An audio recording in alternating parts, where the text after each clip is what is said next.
BJP का और नीतीश जी का मेन मुद्दा रहता है बिहार में चुनाव लड़ने का, हिंदू मुस्लिम। अडानी हो या मणिपुर, बेरोजगारी हो या पेपर लीक, चीन की घुसपैठ हो या फिर कुंभ के दौरान भगदड़, ट्रंप के टैरिफ से भारत को सालाना करीब 72,000 करोड़ रुपए का नुकसान होगा। बिहार का युवा ग्रेजुएट होकर के डिप्लोमा डिग्री ले करके बाहर जा रहे हैं खटने के लिए, 25,000 20,000 पर मजदूर बनने के लिए जा रहे हैं।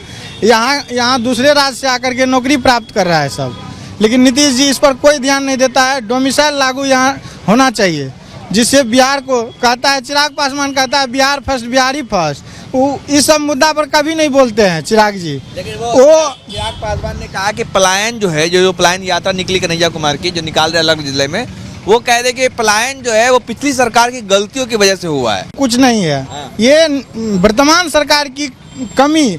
जब पिछली सरकार गलती कर दी है, मानते हैं कि गलती कर दी है, लेकिन आप क्या कर रहे हैं 20 साल से? आप भी तो बैठे हुए हैं 20 साल से। 5 साल तो बिहार को बदलने के लिए काफ़ी है, ये 20 साल से बैठा हुआ है, 20 साल से कुछ नहीं बोल रहे हैं। बिहार की सरकार को डोमिसाइल नीति लागू करना चाहिए। बिहार में बिहारी का हक है नौकरी पर। बिहारी मजदूर बन के काम कर रहा है, लेकिन बिहारी को नौकरी यहाँ नहीं मिल रहा है। बिहार दिन तक सरकार ने देश को वक्फ में उलझाकर रखा और असली मुद्दे को छिपाया गया। अब आप सोच रहे होंगे कि आखिर अमेरिका ने 27% टैरिफ लगाया, तो इसमें ऐसा क्या था कि मोदी इसको छिपाना चाहते थे? तो सुनिए ध्यान से, ये टैरिफ सिर्फ उद्योगपतियों की समस्या नहीं है, आपकी भी समस्या है। इससे महंगाई बढ़ेगी, नौकरी जाएगी, रुपया कमजोर होगा, पेट्रोल डीजल महंगा होगा, छोटे बिजनेस डूब जाएंगे और देश का विकास का भट्ठा बैठ जाएगा। मतलब इस टैरिफ से आपकी नौकरी, आपकी जेब, आपकी रोजमर्रा की जिंदगी सब पर असर पड़ेगा। लेकिन सरकार इन असली मुद्दों से ध्यान भटकाने में लगी है। देश की हालत वैसे भी इस समय ठीक नहीं है, लेकिन मोदी सरकार नहीं चाहती थी कि ऐसे संकट में आपको अमेरिका के इस टैरिफ की खबर का पता चले, क्योंकि अगर आपको पता चल जाता तो आप सवाल पूछते, आप पूछते कि सरकार आखिर क्या कर रही है। लेकिन ये पहली बार नहीं था, मोदी सरकार हमेशा ऐसे ही असली मुद्दों से भागती है। अडानी हो या मणिपुर, बेरोजगारी हो या पेपर लीक, चीन की घुसपैठ हो या फिर कुंभ के दौरान भगदड़, मोदी सरकार देश का सच छिपाने में माहिर है।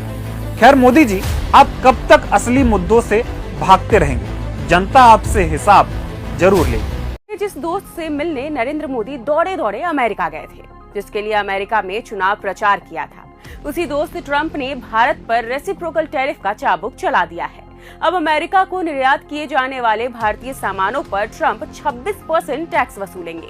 ट्रंप के टैरिफ से भारत को सालाना करीब 72,000 करोड़ रुपए का नुकसान होगा। आइए समझते हैं कि टैरिफ की चपेट में आने से कौन कौन से सेक्टर चौपट हो जाएंगे। एग्रीकल्चर सेक्टर, भारत और अमेरिका के बीच एग्रीकल्चर ट्रेड 800 करोड़ रुपए का है।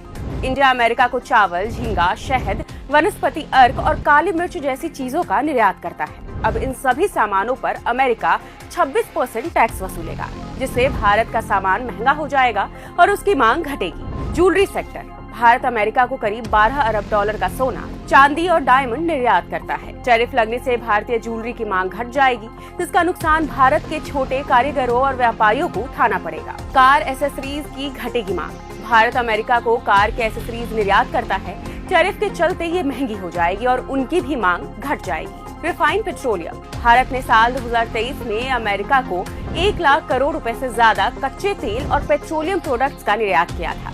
टैरिफ लगने से पेट्रोलियम सेक्टर में भी भारत को करोड़ों का चूना लगेगा। मेन मुद्दा रहता है बिहार में चुनाव लड़ने का, हिंदू मुस्लिम समाज में मतलब विभेद पैदा करना और अपना सत्ता का रोटी सेकना, इनका मेन काम है। और इनको विकास से कोई लेना देना नहीं है, दूर दूर तक नहीं लेना देना है नीतीश जी को और बीजेपी को, खास करके बीजेपी को।